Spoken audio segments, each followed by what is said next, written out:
평택 시골 가난한 노동자의 아들로 태어나 어머니마저 일찍 여의고 중학교에서 공부해야 할 어린 나이에 가출해 세상의 온갖 천대와 학대를 견디며 살았으니 세상에 대한 원망과 증오를 저만큼 느껴본 사람은 거의 없을 것입니다. 돌이켜보면 소년 시절 구두 닦기로 시작해 온갖 험한 일을 해야 했던 환경 속에서도 주경야독을 통해 대학 졸업까지 할 수 있었던 것은 가슴속에 응어리처럼 뭉쳐있던 세상에 대한 증오심이 나에게 삶의 의지를 강하게 북돋워줬기 때문일 것입니다. 소년 시절 이야기는 이렇게 추상적인 단어로 간단히 정리할 수밖에 없네요. 눈물이 나서.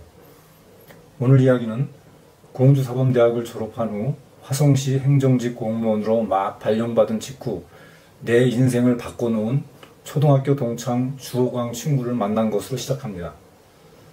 나의 소년 시절 어려운 환경을 극복하고 대학까지 졸업할 수 있게 해준 은인이 나에게 증오심을 유발시켜준, 즉 약자를 배려할 줄 모르는 다수의 속물들이었다고 한다면 소박한 공직생활에서 벗어나 다양한 사업을 하며 폭넓은 인생 경험을 통해 지금의 나를 만든 은인은 바로 저에게 주식 투자를 알려준 주호광, 이 친구라 할 수 있습니다.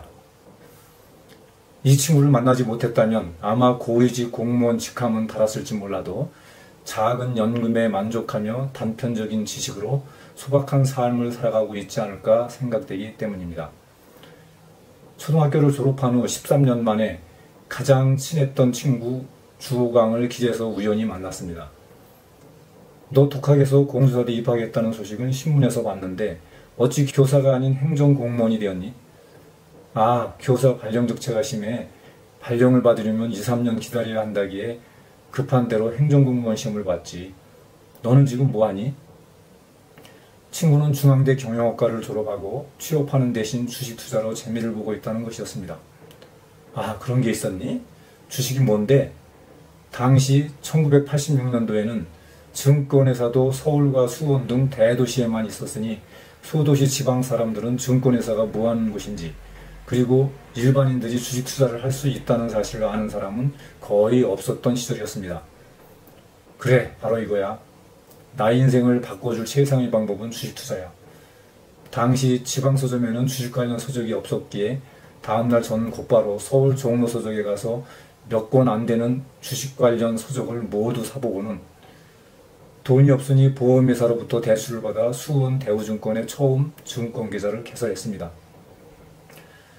이때는 우리나라 상장회사는 300 몇십 개에 불과했고 코스피 지수도 200 몇십 포인트에 불과했으며 매수 주문은 주문표를 작성하여 직접 제출하던 시기였습니다.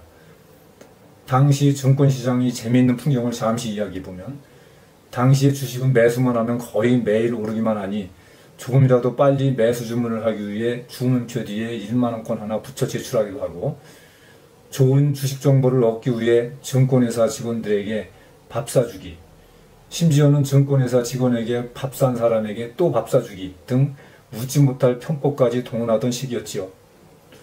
당시에는 인기 있는 종목 주식 가격은 거의 매일 오르던 시절이었기 때문에 비싼 보험회사 이자 내고도 돈을 벌 수 있었고 이를 알게 된 주변 사람들은 주식 투자하는 방법조차 모르니 돈을 싸들고 와서 투자해달라고 맡기는 사람들도 있었습니다. 계속 돈이 잘 벌리니 사채까지 끌어모으고 그것도 모자라 2.5배의 신용융자까지 사용해 승승장구하며 부푼 꿈에 취해 있던 1987년 어느 날 전 종목 하한가. 이게 무슨 날벼락입니까? 이게 바로 전 세계적인 최초의 증권 파동, 이름하여 검은 월요일입니다. 2.5배 신용융자까지 썼던 계좌는 반대매매 당하고 1년 가까이 승승장구하며 눈덩이 굴리듯 키운 나의 계좌는 3일 만에 깡통되고 빚만 남게 되더군요. 비록 예상치 못한 사건으로 깡통 계좌가 됐을 망정 장부상으로는 큰 돈을 벌어봤고 또 우연만 잘 회피하면 쉽게 돈을 벌 수도 있다는 것을 알게 되었죠. 주식 투자를 통해 큰 돈을 경험해보니 공무원 봉급은 이미 쥐꼬리만 해 보였고 공무원 생활을 통해 돈을 번다는 것은 불가능해 보였기에 1991년 과감하게 사표를 던졌습니다. 이미 결혼하여 아이까지 있는 상황에서 무모한 결정을 하게 된 것은 하다 안 되면 막노동을 해도 공무원 봉급보다 낫겠다라는 생각이었죠. 이후 돈 한 푼 없이 제가 시도했던 사업들을 나열해 보겠습니다. 무일푼으로 사업을 해야 하니 머리를 짜내 다양한 방법을 구사하게 되었는데 이들 재미있는 이야기는 개별적으로 언젠가는 이야기할 기회가 있을 것입니다. 1991년 공직 사임 이후 은퇴까지 세상 변화에 발빠르게 적응하며 다각도로 사업 변화를 꾀하며 했던 사업들을 시간 순으로 잠깐 정리한 후 주식 이야기는 뒷부분에서 계속 이어서 하겠습니다. 잠시 쭉 훑어보시죠.